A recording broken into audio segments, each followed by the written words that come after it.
Explication de Papa Ot la Chochma du Rav de Tcherin sur la Torah 33. On est dans le dernier paragraphe, le passage Gimel.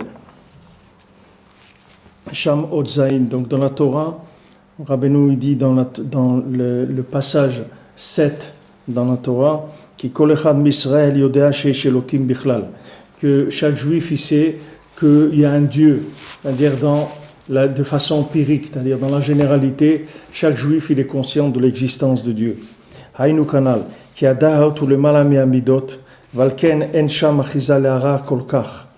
Maintenant, ce da'at empirique, c'est-à-dire cette connaissance empirique, elle est au-dessus des midot, c'est-à-dire elle est au-dessus des mesures. Donc là-bas, il n'y a pas tellement d'emprise du mal.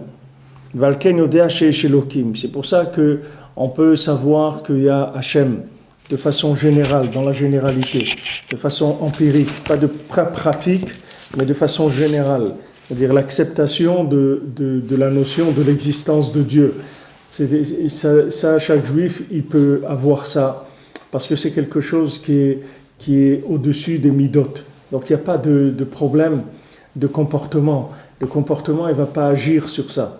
C'est-à-dire quelqu'un, il peut très bien croire en Dieu de façon empirique, et avoir un comportement qui n'est pas en accord avec le Shulchan Aruch, mais ça ne le dérange pas tellement, parce que le fait qu'il croit en Dieu dans sa généralité, ça ne va pas lui poser un problème de comportement. C'est uniquement quand il veut avoir une connaissance d'Hachem qui est pratique, qui est vécue, quand il cherche un contact avec Hachem dans la réalité, alors là il va avoir un problème quand il ne va pas être en accord avec la Torah.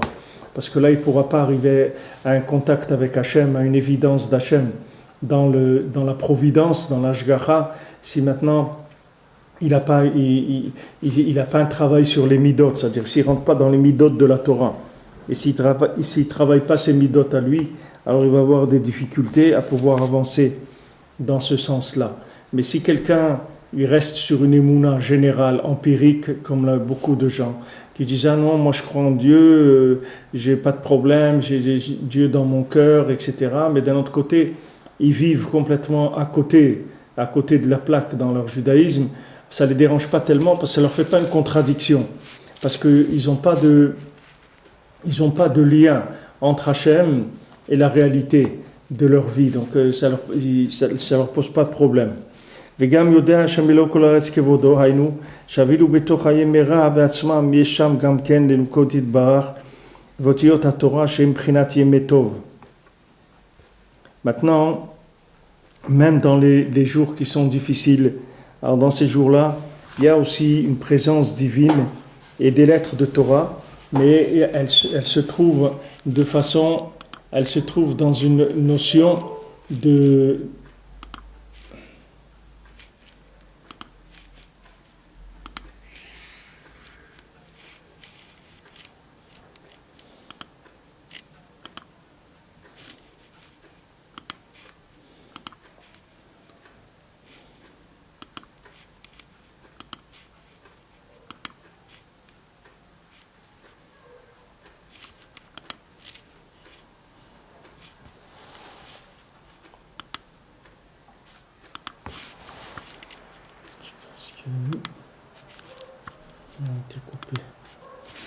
Alors maintenant, quand il y a des jours qui sont bien et des jours qui sont moins bien, c'est-à-dire que quand il y a une apparence dans la journée qui est difficile d'approche, c'est-à-dire qu'on ne sait pas trop comment on va gérer cette chose-là, parce que on a l'impression que maintenant Hachem il est loin de nous, parce que il y a des vêtements qui viennent, qui empêchent de voir Hachem de façon évidente.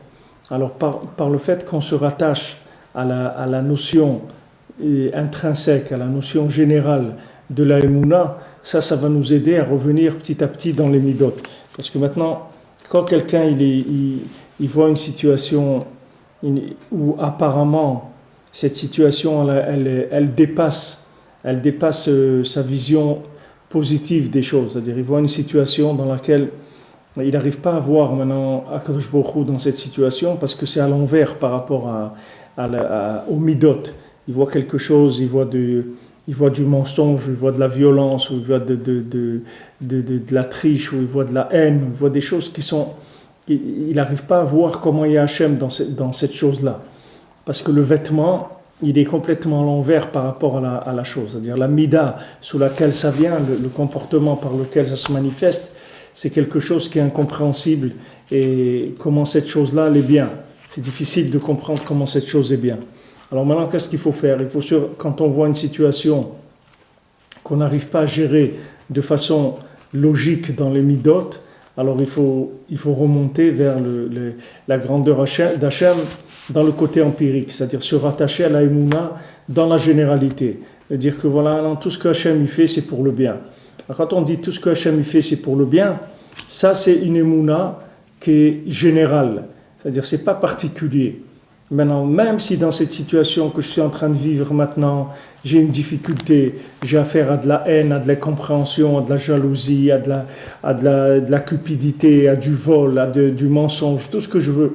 Tout ça, ce sont des midotes qui sont à l'envers. Maintenant, quand ces midotes sont à l'envers, c'est sûr que maintenant, le mensonge, je peux pas voir comment il y a Hachem dans du mensonge, puisque c'est du mensonge. Bien que maintenant, il n'y a pas de mensonge sans vérité, parce que sinon, le mensonge ne pourrait pas exister. Mais j'arrive pas, je vois du mensonge, je vois de la mauvaise foi, je vois des choses qui sont difficiles à gérer, j'arrive pas. Alors, il faut que je me rattache à la Emouna dans sa généralité. C'est-à-dire, je dis tout ce qu'Hachem il fait, c'est pour le bien. Ah, maintenant, je vois pas que c'est bien, ok, mais j'ai la Emouna que c'est pour le bien. Alors ça va m'aider à trouver dans la situation le bien mamash. C'est-à-dire, si maintenant je continue à chercher, alors je vais trouver le bien mamash. C'est-à-dire le bien, il va venir vers moi. Le bien qu'il y a dans la situation, il va venir vers moi. Il va se relever. Il va se révéler. À dire maintenant, le problème, c'est que comme les Rechaïm, les gens qui sont des Rechaïm, ce sont des gens qui sont vendus à leur cœur, qui sont vendus à leurs émotions.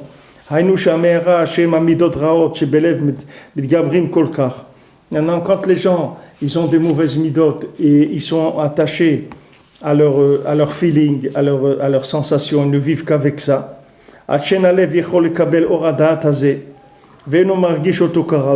Maintenant, qu'est-ce qui se passe? Il a des fois le cœur qui est tellement enfoui dans des sensations qui sont négatives qu'il n'arrive pas à ramener la émouna générale d'Hachem dans la réalité de la situation. C'est-à-dire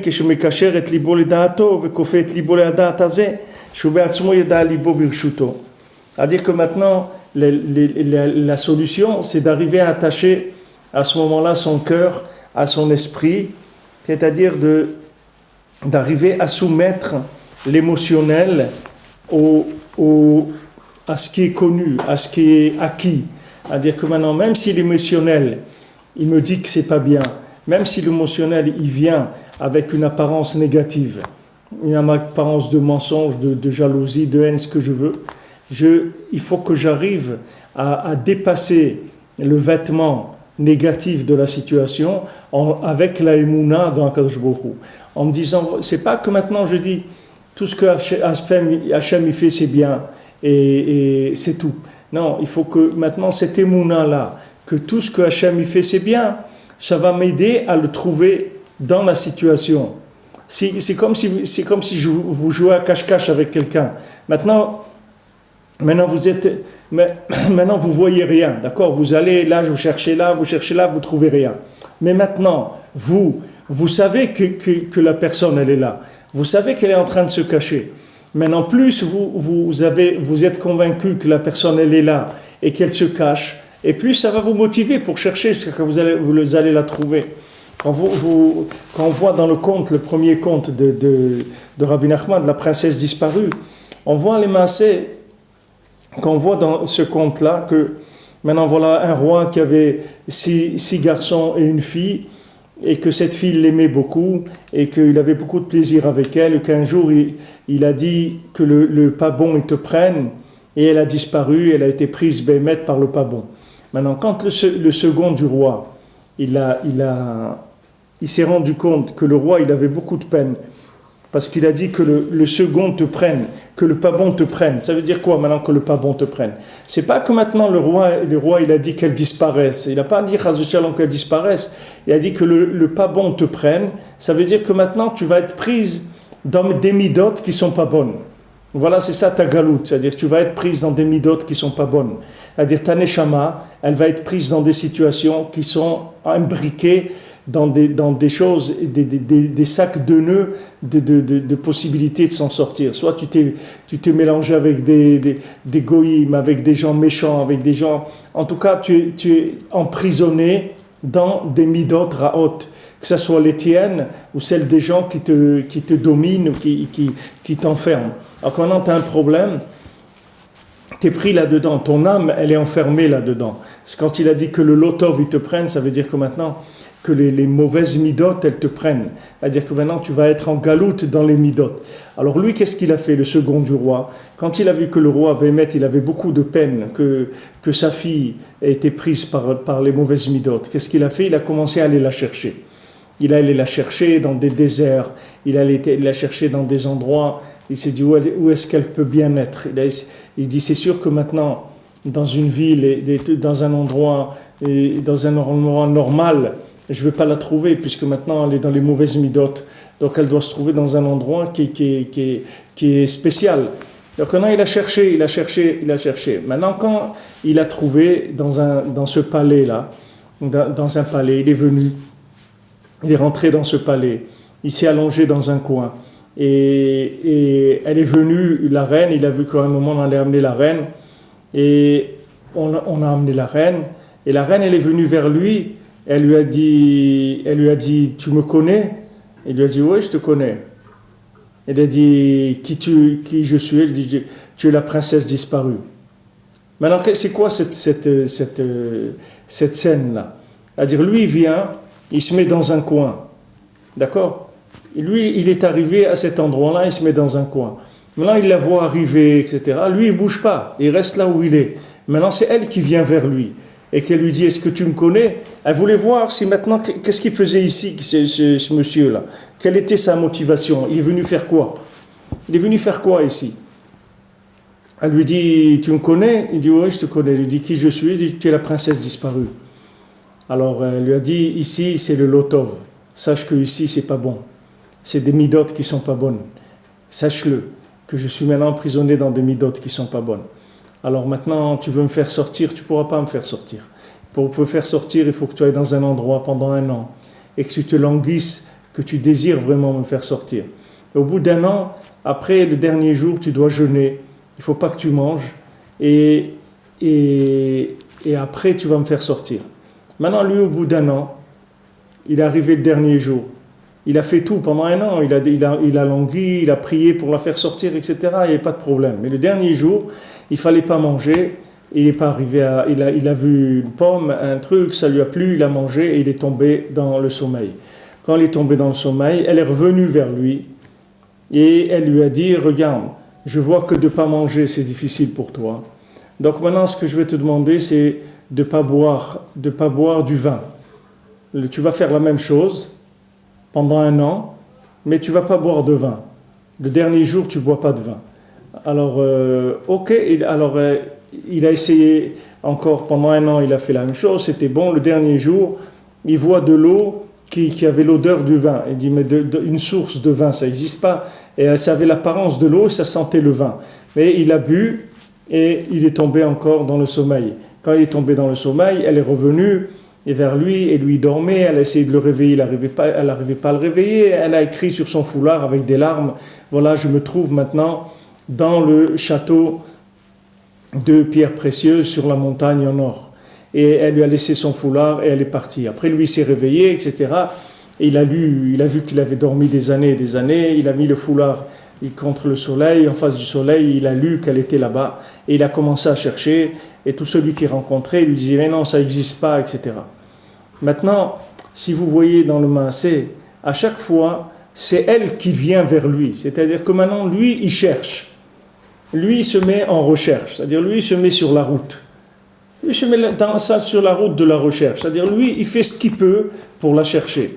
Qu'est-ce qu'il a fait pour la chercher? Il est sorti de chez lui, il a été dans les déserts, dans là, il la cherche. Mais maintenant, c'est elle qui se manifeste à lui. C'est pas lui. C'est pas lui qui va vers elle. Lui, il la cherche. Mais qui est-ce qui vient lui dire quoi faire pour la faire sortir? C'est elle qui lui donne ça. C'est pas lui. Lui, la seule chose qu'il doit faire, c'est attacher son esprit avec son cœur. C'est-à-dire mettre son esprit et son cœur au service de la recherche de son âme, au service de la recherche de la Shrina, de d'Akadosh Baruch Hu, de Tzadikim. Voilà où il doit mettre son esprit et son cœur.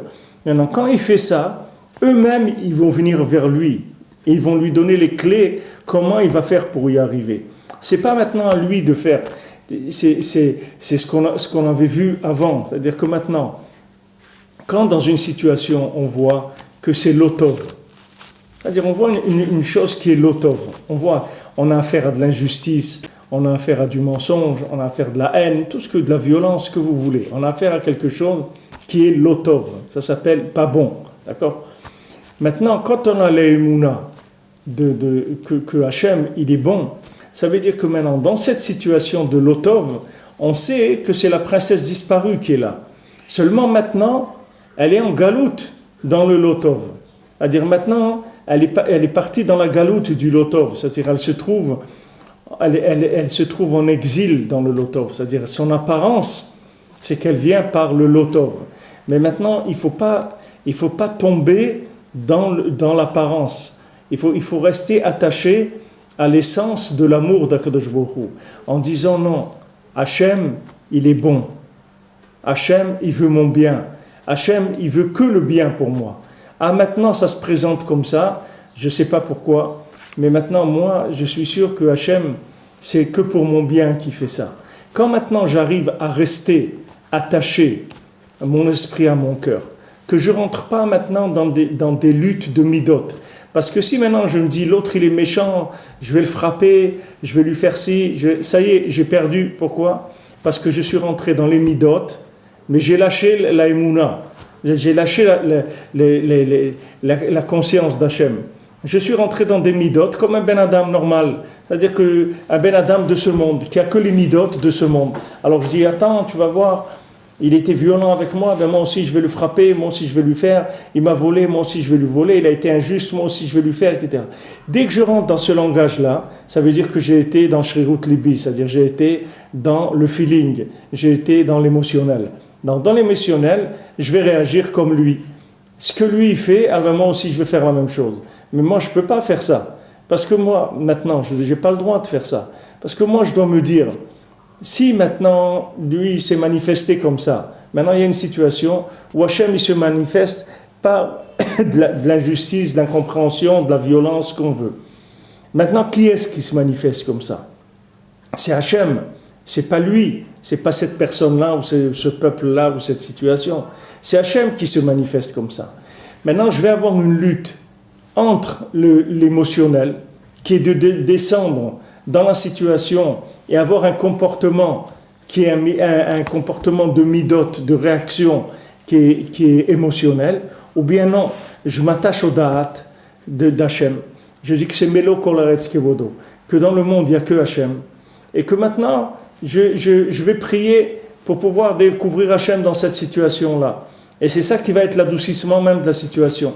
Quand je vais trouver Hachem dans la situation, alors j'ai adouci la situation.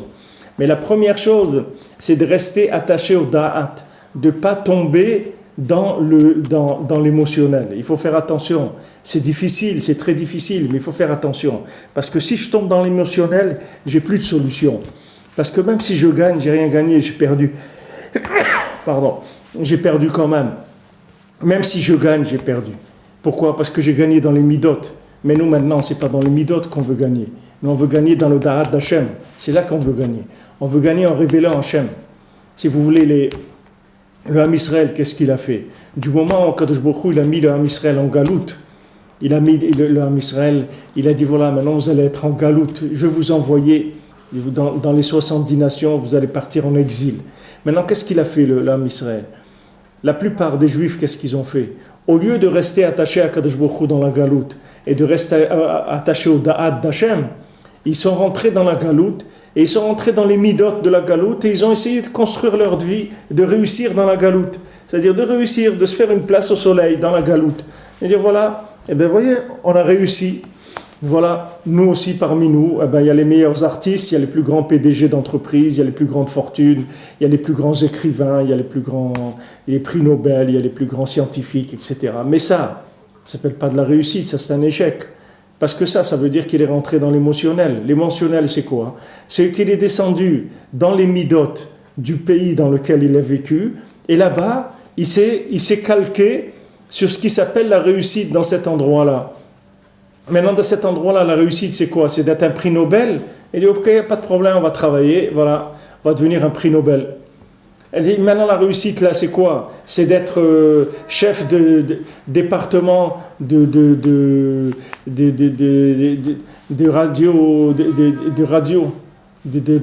cardiologie. Eh ben voilà, je vais réussir là-dedans. Mais ça s'appelle pas une réussite, c'est un échec, puisqu'il est rentré dans l'émotionnel. L'émotionnel, ça veut dire quoi? Il est rentré dans la notion de temps, dans la réussite du temps. Maintenant, dans cette époque-là, puisqu'il se trouve en galoute, dans un pays où la réussite c'est telle chose ou telle chose, alors il rentre dans la mode du moment et il va réussir dans la mode du moment. Mais un juif, c'est pas ça. Un juif, c'est quelqu'un, il rentre pas du tout dans l'émotionnel, parce qu'il sait que l'émotionnel, il va passer. Et cet émotionnel, il va passer. Lui, il reste attaché au da'at. Il se dit, moi, c'est avec Hachem que je veux rester. Moi, ça, c'est pas ça qui m'intéresse. Moi, ce qui m'intéresse, c'est Akadosh Baruch Hu. Moi, je veux rester attaché aux valeurs de la Torah. C'est ça ma vie. Même si maintenant je suis en exil, je vais faire tout ce que je peux pour garder la Torah en exil. Et toute chose qui viendra déranger un tant soit peu mon application de la Torah, je vais l'éliminer de ma vie. Moi, je vais rester attaché que à des notions dans les midot qui sont des applications de la Torah. Tout ce qui n'est pas application de la Torah, ça ne m'intéresse pas. Ça ne veut pas dire que quelqu'un ne doit pas travailler, il ne doit pas faire un métier. Il peut faire un métier, mais ce métier-là, il est entièrement géré par la Torah. Ce n'est pas un métier qui fait sortir la personne de la Torah. C'est un métier qui le laisse entièrement dans la Torah, alors il n'y a pas de problème. Il est dans l'Alemetet Melachot, dans 39 travaux, mais 39 travaux du Mishkan. Il est dans 39 travaux du tabernacle. Il n'est pas dans les 39 travaux pour réussir dans ce monde. Il est 39 travaux pour construire un palais pour la Shrina, pour construire une maison pour la Shrina. C'est ça qui l'intéresse. Et il va garder Shabbat, il va faire attention à être honnête dans son travail, et il va faire attention à travailler dans des conditions cachères, un travail cachère, de l'argent cachère, des conditions dans un endroit cachère, etc. Tout ça, c'est ça qu'il va chercher. Parce que maintenant, lui, il ne va pas se laisser prendre par l'émotionnel. Maintenant, celui qui tombe dans le jeu du moment, alors il est tombé dans l'émotionnel. Alors maintenant, ce qu'il dit ici, c'est que maintenant, si quelqu'un, il n'a pas l'ibo birshuto, c'est-à-dire si quelqu'un ne maîtrise pas ses émotions, alors ça y est, il va se faire attraper par les fluctuations du temps, et il est tombé dans le temps. Maintenant, s'il tombe dans le temps, c'est sûr qu'il va oublier qu'il y a Kadosh Baruch Hu dans l'âme. C'est-à-dire, même si maintenant, il reste un juif de Yom Kippour, ou un juif même qui fait Shabbat et tout, mais c'est tellement loin du vécu chez lui, tellement l'attachement à Hachem, il est loin de son vécu, que c'est très difficile, c'est très très difficile, parce qu'il est déconnecté, c'est-à-dire dans les midot, il vit comme un goy. Maintenant, dans la Emouna empirique, il est juif, il est ma'amin dans Hachem. Mais dans les midot, il vit comme un goy. Si maintenant quelqu'un, dans les midot, il vit comme un goy, alors c'est un goy, c'est tout, c'est pas un juif.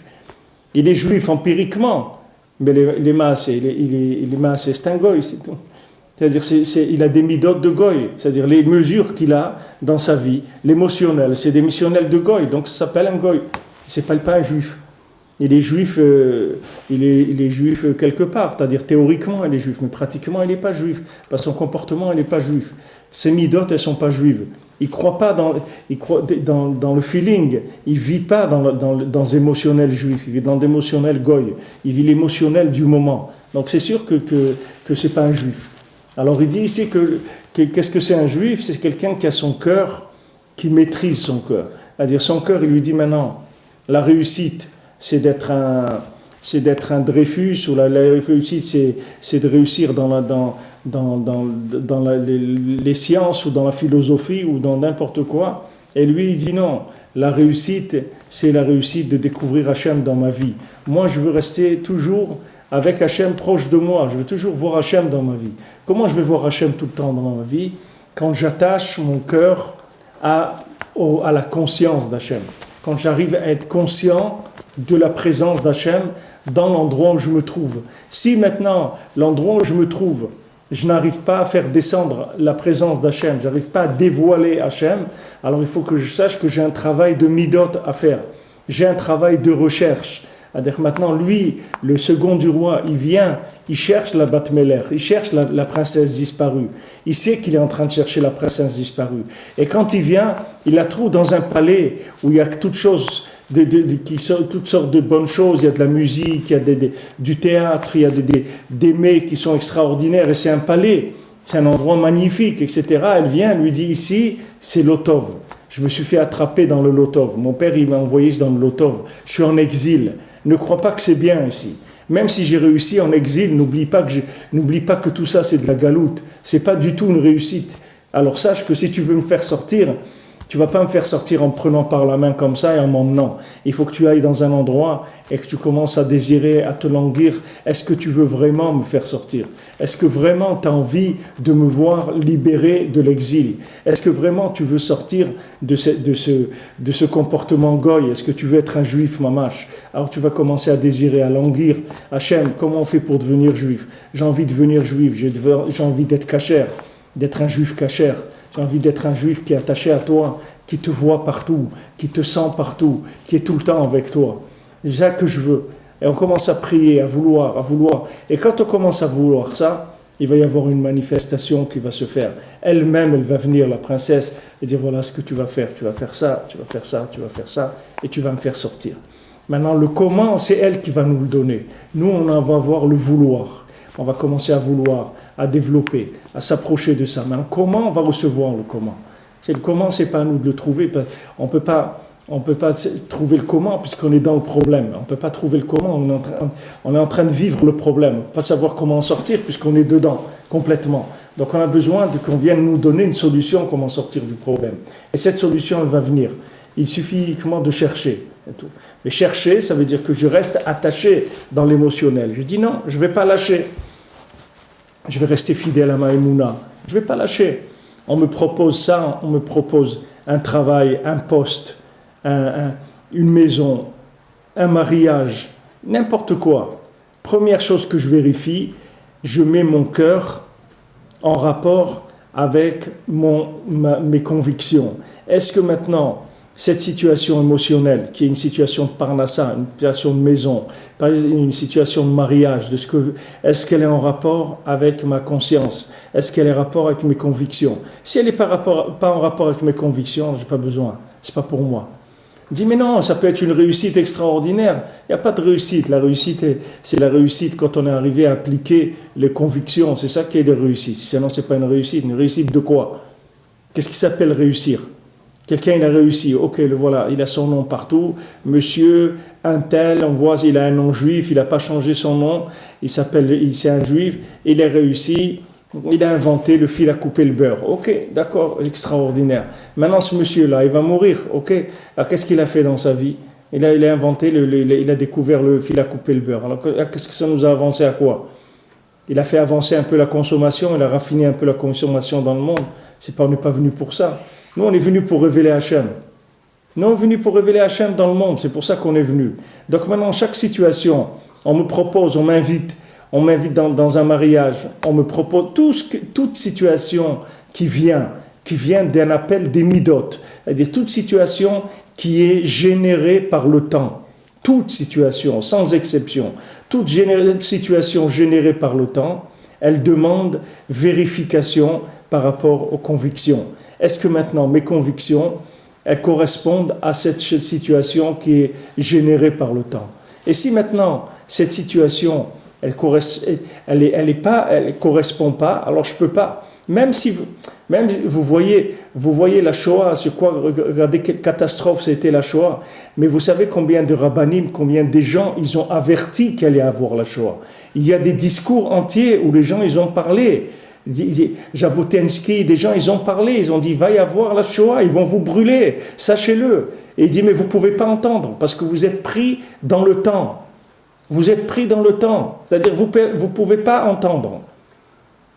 David Amelech, il dit à Kadosh Baruch Hu, je t'en supplie, appelle-moi tant que je reconnais encore le son de ta voix. Parce que si tu me laisses me perdre trop longtemps, il y a un moment, le son de ta voix, je ne vais plus savoir que c'est toi qui m'appelles. Alors si quelqu'un ne reconnaît plus le son de la voix, comment vous allez l'appeler vers les convictions? Comment vous allez l'appeler vers au-delà du temps? Il ne sait plus ce que ça veut dire. Rabbeinu donne l'exemple, il disait voilà, la brebis, elle s'est perdue, elle a quitté le troupeau. Maintenant le berger il l'appelle, elle n'entend pas, le berger il l'appelle encore. Allez, il dit tant que maintenant la brebis elle ne s'est pas trop éloignée, elle peut d'abord entendre, premièrement elle entend l'appel du berger et elle connaît le son de la voix. Maintenant si elle s'est éloignée trop longtemps, le berger après il peut appeler tant qu'il veut, ça ne change rien du tout. Puisqu'elle ne sait même plus qu'il existe un berger, elle ne sait même plus qu'un jour elle a été une brebis dans un berger, avec un berger dans un troupeau, qu'elle a été gardée par un berger, etc. C'est comme en Égypte. Voilà, en Égypte, quand Moshe Rabbeinu il est arrivé, il a dit on va sortir. Ben, il y a 80%, ils sont restés en Égypte. Pourquoi? Parce qu'ils ne reconnaissaient plus la voix. Ils disaient qu'est-ce que c'est ce truc-là? Moshe Rabbeinu, il parle. Ben pas. Regardez aujourd'hui, il y a des gens, même des juifs qui sont des négationnistes, des gens contre les Israël. Il y a de tout chez les juifs. Pourquoi? Parce que les gens ils sont tellement éloignés, qu'ils sont devenus des super goy. C'est même pas des goy normaux, c'est devenu des super goy, c'est-à-dire un goy mais super, pas un goy normal.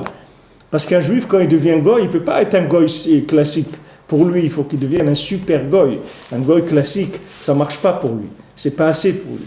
Ça c'est rien, ça ne l'alimente pas assez. Il faut qu'il soit un chidouche dans les mauvaises midotes. Il ne peut pas atteindre les mauvaises midotes classiques. Il ne peut pas être standard. Il faut qu'il ait une hyper réussite Alors ça vient de quoi? De la stara, le fait que la personne, elle rentre petit à petit dans les midotes et elle se perd.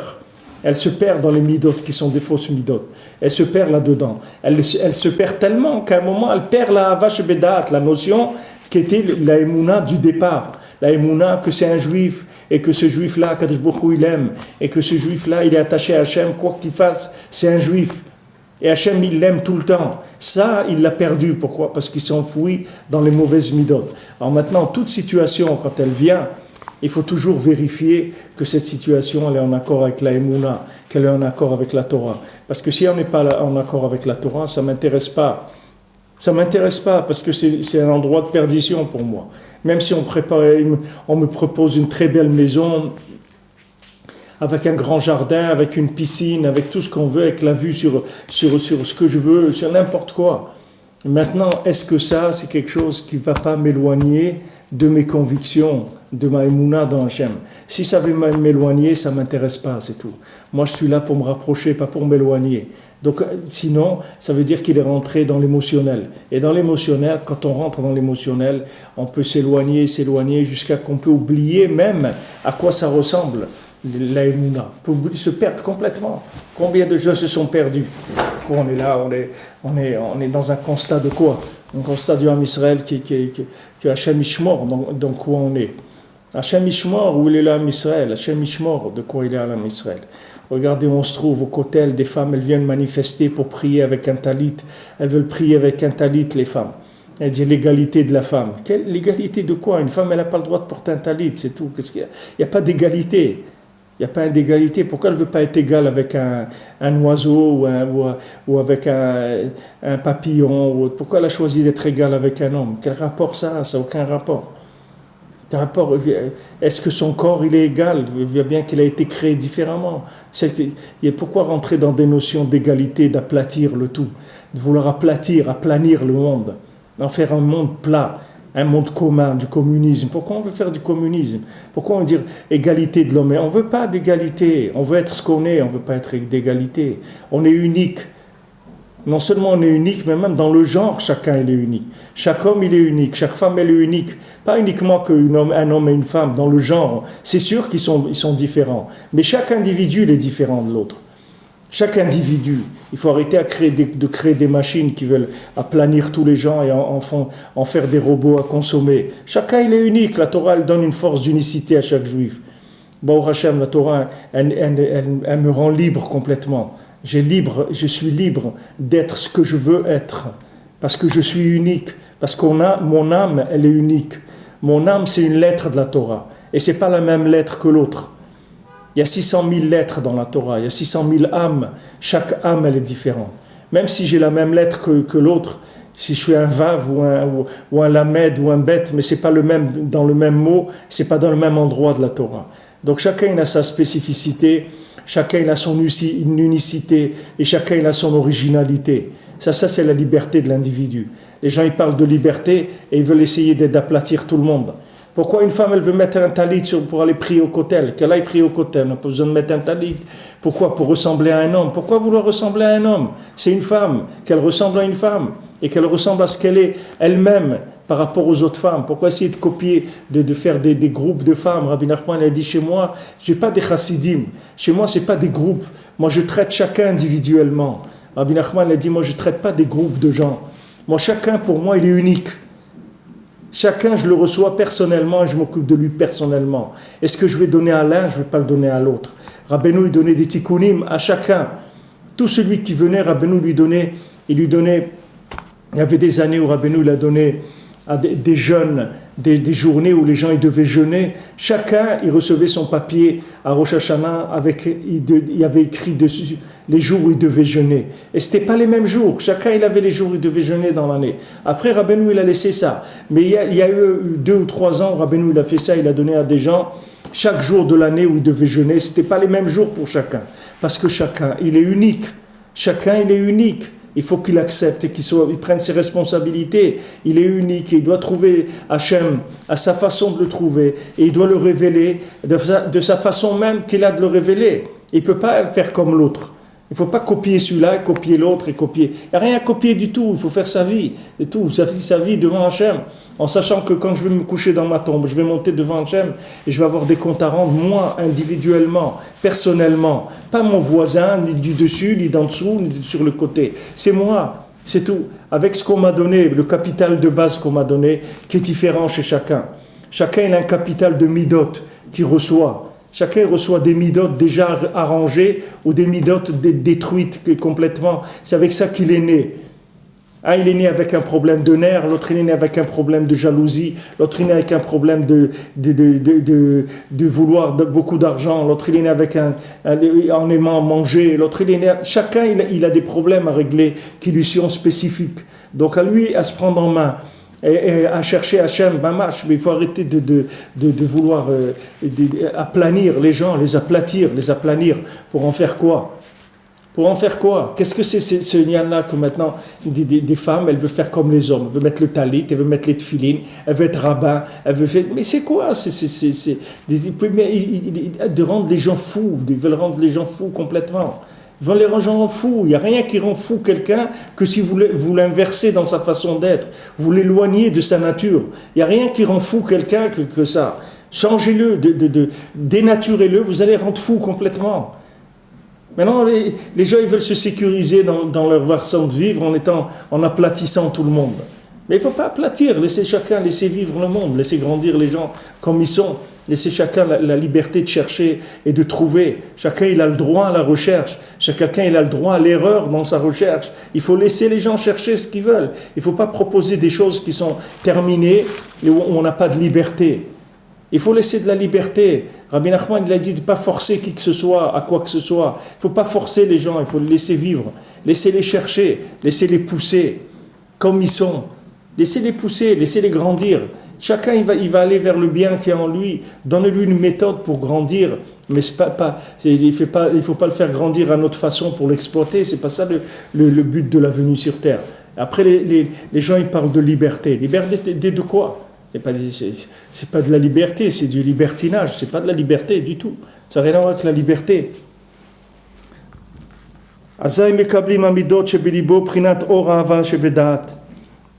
Alors maintenant, si quelqu'un il attache son cœur, son émotionnel, ses impulsions du moment, il les attache à ses convictions, à sa nature véritable, intrinsèque, c'est-à-dire la racine de son âme, à ce moment-là, il va recevoir, les midot, elles vont recevoir un amour d'Hachem, Il va recevoir dans les midot, dans les mesures, il va recevoir l'amour d'Hachem.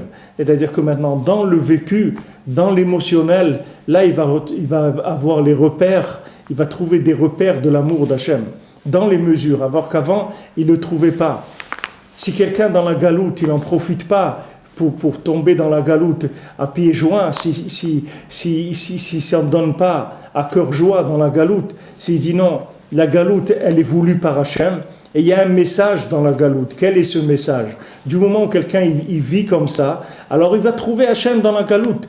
Il va voir qu'Hachem il est là avec lui dans la galoute. Et il va lui donner des informations, comment sortir de la galoute, comment arriver à progresser, etc.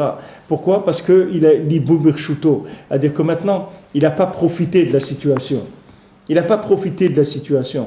On dit que maintenant, quelqu'un qui fait une avéra, c'est pas sur l'avéra qui va donner des comptes. C'est qu'il a profité de la situation. C'est pas l'avéra elle-même. Vous voyez, David Amelech, il est tombé avec Bathsheba, mais David Amelech, il n'a pas profité de la situation. Il est tombé, ça c'est Minashamaim qu'il est tombé. Mais maintenant, il n'a pas profité de la situation. Il n'en a pas tiré profit. Maintenant, on est tombé, on est en galoute. On n'a pas profité de la situation. On n'a pas dit, ah bon, Hachem, tu me mets en galoute? Eh bien, moi, je refuse la galoute. Moi, je vais réussir dans la galoute. Moi, je vais réussir, je vais m'installer chez les goïms et je vais réussir dans ma vie, dans ma vie chez les goïms. Non, je ne veux pas réussir. Moi, je veux réussir à rester avec Akadosh Baruch Hu. C'est ça que je veux réussir dans ma vie. Le reste, la réussite, maintenant, momentanée, elle ne m'intéresse pas du tout. Elle ne m'intéresse pas du tout. C'est comme si vous allez dans une école et on vous fait des examens tous les ans, mais on vous dit, vous sachez que c'est une école, il n'est pas homologué. Quand vous allez finir, votre diplôme, il ne sert à rien, vous pouvez travailler nulle part avec.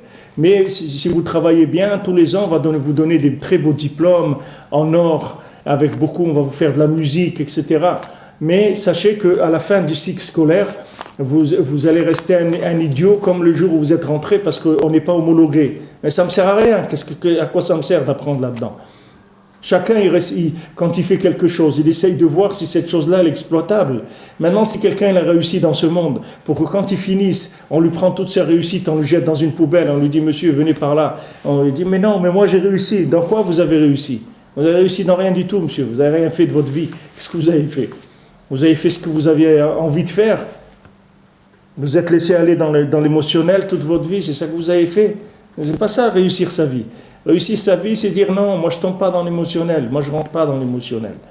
Moi je rentre pas, moi je suis ma'amine que dans l'émotionnel il y a Kadosh Baruch Hu. Et quand j'ai cette émouna et cette conviction et cette certitude-là et que je vis avec ça, vous allez voir comment Hachem il vient vers vous dans les midot. Dans là où vous vous trouvez, Hachem il vient vers vous. Hachem il vient vers chacun, mais pour qu'il vienne vers toi, il faut que tu le cherches.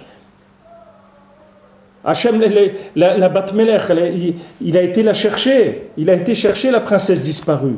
Il ne savait pas comment la trouver, mais il est sorti, c'est tout. Il a dit j'y vais. Il dit mais où tu vas? J'en sais rien, j'y vais, c'est tout. Où tu vas? Je ne sais pas, je vais chercher, c'est tout. N'essaye pas de m'acheter.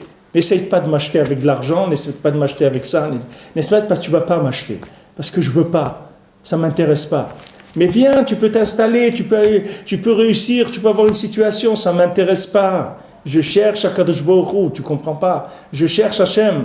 Je veux trouver Hachem. C'est ça que je veux dans ma vie. Donc je veux le trouver dans l'émotionnel, je veux trouver Hachem. Pas Hachem dans l'empirique.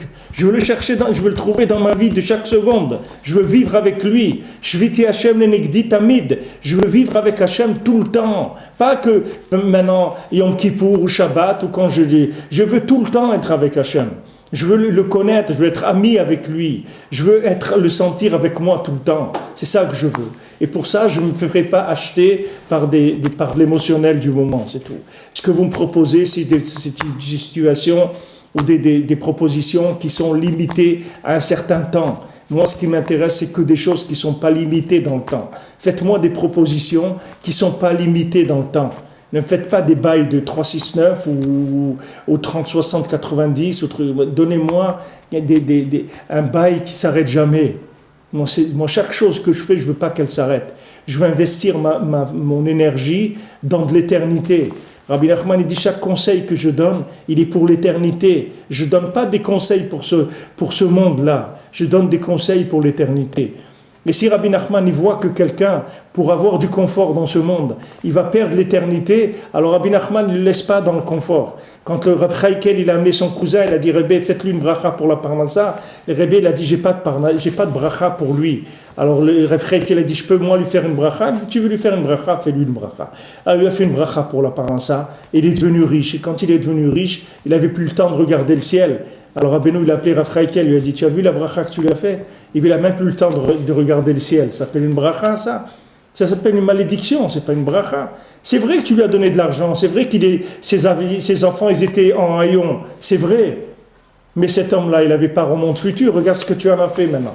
Tu en as fait quoi? Tu lui as donné le confort pour quelques dizaines d'années. Et après, qu'est-ce qui va rester de lui? Rien du tout. Alors Rabbi Nachman, s'il voit qu'il peut joindre l'utile à l'agréable, il n'y a pas de problème. Rabbi Nachman, il veut faire souffrir personne. Si Rabbi Nachman, il voit qu'il peut donner à quelqu'un tout l'or du monde, il va lui donner, il n'y a pas de problème.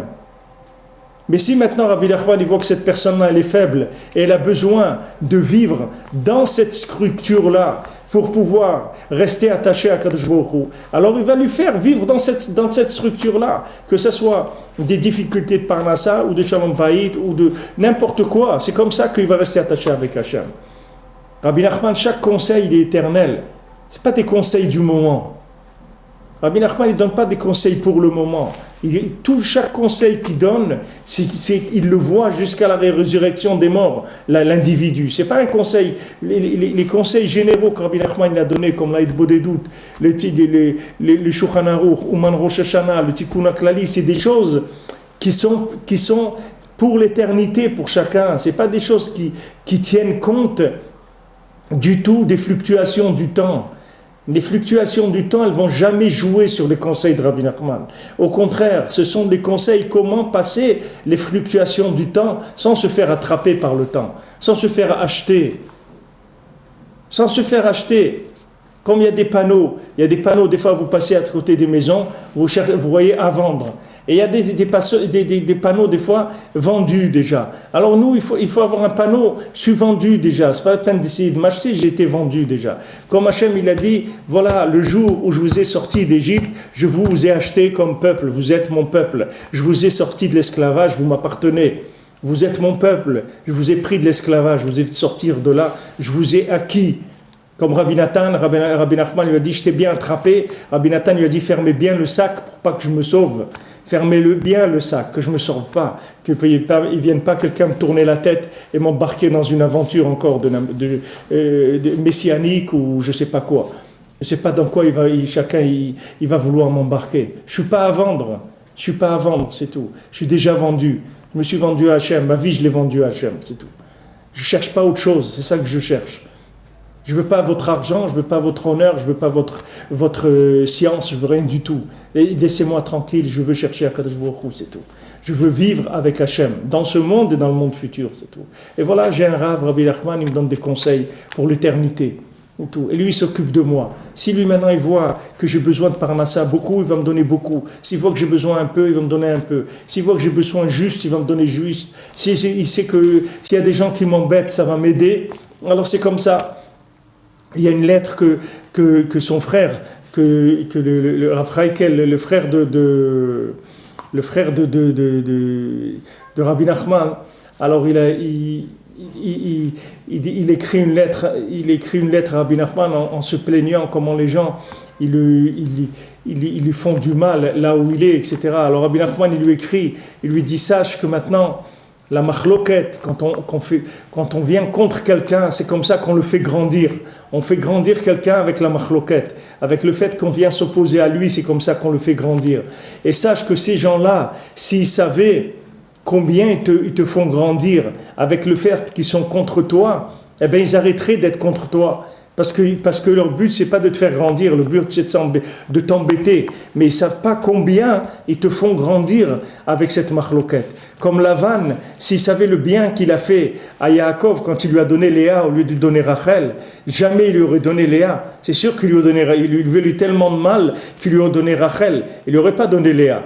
Mais bon, Hachem, Akadosh Baruch Hu, il fait en sorte que la plupart des Rechaïm, la plupart des gens qui sont des Rechaïm, comme dit Rabbeinu ici un Racha, c'est quelqu'un qui est Birishut Libo, qui est qui appartient à ses émotions. La plupart, ils sont bêtes, Baruch Hachem, ils ne sont pas intelligents. Parce que s'ils étaient en même temps méchants et en même temps intelligents, alors là, ce serait la fin du monde. Mais Baruch Hachem, en général, les méchants, ils sont bêtes, ils ne sont pas intelligents.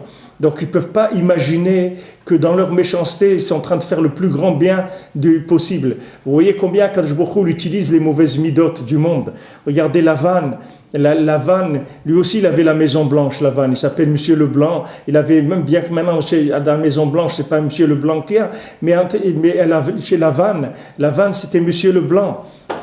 C'est vrai qu'il était noir aussi, Lavan, mais il s'appelait Monsieur Leblanc, c'était son nom. Et pourtant, lui, ce Monsieur Leblanc, c'était le plus grand roublard qu'il y ait jamais eu dans le monde. Et lui, il a dit, Yaakov, il veut Rachel. Eh ben moi, tu vas voir ce que je vais lui faire. Eh ben, je vais lui donner exprès, je vais l'embêter, je vais lui donner Léa. Je vais pas lui donner Rachel. Tu vas voir comment je vais. Mais il savait pas que c'est ça qu'il fallait faire. C'était ça qu'il fallait faire. Pour que le Ham Israël, il existe, pour qu'il naisse les 12 Shvatim, c'est comme ça qu'il fallait faire. Il a fait tout ce qu'il fallait pour le bien de Yaakov. Mais seulement, ça s'est présenté à l'envers. Ça s'est présenté à l'envers parce que le monde, il n'était pas encore prêt à recevoir une vérité de façon claire. De façon évidente. Il y avait des vêtements, et des fois le vêtement il est à l'envers. Voilà, Léa, elle était à l'envers complètement, alors que c'était elle qu'il fallait prendre en premier. Mais Yaakov, il n'a pas vu ça. Et même, lui, il a vu Rachel, elle est belle, etc. Il a dit, bon, c'est Rachel. Alors Lavan, il dit, tu veux Rachel? Eh bien, jamais je te donnerai. Je vais te donner d'abord Léa, après tu prendras Rachel. Et c'est comme ça qu'il lui a fait du bien. Donc chacun, il faut savoir que du moment où quelqu'un est attaché au tzaddik, il fait les conseils du tzaddik, le tzaddik, il va diriger sa vie. Il n'a pas de souci à faire. Personne, Rabbeinu, il a dit, personne ne pourra me prendre une des personnes qui se sont attachées à moi sans que j'ai fini de la réparer. Vous avez une garantie. Rabbi Nachman, quand il prend quelqu'un en main, il termine. Rabbi Nachman, il dit, j'ai gagné et je vais gagner. Je terminais et je terminerai. Quand quelqu'un vient chez Rabbi Nachman, il le répare complètement. Il n'a pas de souci à se faire. Il peut être tranquille, il peut vivre sereinement. Il y a une main dans sa vie qui va là où il va aller, il va y avoir une protection. Plus jamais personne ne pourra le faire tomber, le noyer dans les fluctuations du temps. Il n'a plus de soucis à se faire. La seule chose qu'il demande, c'est de faire ce qu'il demande. Voilà, il donne des conseils. De venir à Ouman, de faire un tikkun haklali, de faire idbodedut, d'étudier le Shulchan Aruch, d'apprendre la halakha, des choses simples, des choses qui ne sont pas difficiles. Et le reste, lui, s'en occupe. On n'a pas à se faire de soucis. Jamais, Rabbi Nachman a dit, jamais Hachem, il m'a enlevé quelqu'un tant que je n'ai pas fini de le réparer. Donc il n'y a pas de souci à se faire, Baruch Hashem. Il y a quelqu'un qui s'occupe de nous pour l'éternité. C'est pas pour les quelques années qu'on a à faire de vieilles croûtes ici. Ça y est, on va après pour l'éternité, il y a quelqu'un qui s'occupe de nous. Où il y a eu ça dans le monde? Quand est-ce qu'il y a eu des tzadikim comme ça dans le monde qui se sont engagés? Jamais, pour des choses aussi simples. De présenter les choses aussi faciles, aussi simples que Rabbi Nachman, il n'y a jamais eu dans le monde. Baruch Hashem. Baruch Hashem, qu'est-ce qu'il demande? Ne t'occupe pas, fais ce que je te dis. Après ce qui se passe avec toi, take it easy, prends-le light, t'occupe pas. Il y a quelqu'un qui manipule tout. Tu verras qu'après, ce que tu croyais qui n'était pas bien, tu vas voir que c'était super. Maintenant, tu ne peux pas comprendre, justement parce que tu es en galoute et tu es enfoui dans l'émotionnel, tu es noyé dans ton émotionnel. Donc laisse-toi diriger, lâche-toi, fais ce qu'on te dit de faire et le reste lâche, t'occupe pas, ne t'angoisse pas, ne t'inquiète pas, lâche, tu vas voir que tout, Rabbeinu dit, yesh inyan, she'akol mitaper letova, il y a un inyan, que tout se retourne en bien, tout, ça se retourne complètement. Quelqu'un, voilà... Imaginez-vous Yaakov, il travaille 7 ans pour avoir Rachel, il aime Rachel, il vient le soir du mariage et on lui refile Léa, il se lève le matin. Mais qu'est-ce que c'est cette histoire-là? C'est quoi cette histoire? J'ai travaillé pour Rachel, qu'est-ce que tu m'as fait? Mais c'est l'horreur. Imaginez-vous quelqu'un comme ça, il se lève le matin du mariage, on lui a donné la sœur, c'est pas celle-là qu'il voulait. Mais c'est un scandale, il peut le tuer, la personne. Il dit, mais je vais t'égorger, tu vas voir ce que je vais te faire. Je vais te brûler toute ta maison, tu vas voir ce que je vais te faire. Tu vas voir, tu crois que ça va se passer comme ça? Ça ne se passera pas comme ça. Je vais aller au tribunal, je vais porter plainte, je vais mettre tous les gens que je peux, je vais m'armer, je vais te tuer, je vais faire... Mais Yaakov, il ne fait pas ça du tout. Yaakov, il ne fait pas ça du tout. Yaakov, il reste attaché à la Hava Shebeda'at. Il reste attaché, il y a un Boré Olam. Il y a un patron sur terre. Il y a quelqu'un qui dirige le monde. Et même Lavan, Hachem, il le dirige. Et Lavan, il n'est pas en dehors du monde. Lavan, il tourne dans la marmite avec tout le monde aussi. Donc lui aussi, il est dirigé par Hachem. Et Baruch Hachem, le fait qu'il a supporté ce moment difficile, parce que c'était un moment difficile. Lui, il a vécu difficile, mais c'était la réussite. C'est comme ça qu'il a réussi. Il a fait sortir de lui les Yud Bet Shvatim. Yaakov, il a fait sortir de lui les 12 Shvatim du Ham Israël, Shifteka, les Shaftet d'Hachem, le nom d'Hachem. Il a révélé dans le monde avec ses 12 enfants merveilleux qu'il a eu, qui Yaakov, tout ça dans l'arnaque de Lavan. Donc chacun, c'est comme ça sa vie, c'est tout. Ne rentre pas dans l'émotionnel. Ah, il m'a fait, je vais lui faire. Tu ne fais rien du tout. Il y a Kadosh Baruch Hu dans l'Olam. Kadosh Baruch Hu, tu m'amines que c'est Hachem. Alors reste tranquille, c'est tout. Moi, tu fais ce que Rabbi Nachman m'a dit de faire, c'est tout. Le reste, je ne m'occupe pas. Le reste, on s'occupe de moi, c'est tout. Quand vous arrivez quelque part, dans un endroit, on vous dit, on s'occupe de vous, monsieur? Il dit, oui, on s'occupe de moi. Vous avez besoin de quelque chose? Non, je n'ai besoin de rien du tout, Baruch Hashem. On s'occupe de moi. Baruch Hashem, il y a quelqu'un qui s'occupe de moi. Chez Shavuot Tov, Bezrat Hashem. Koulam.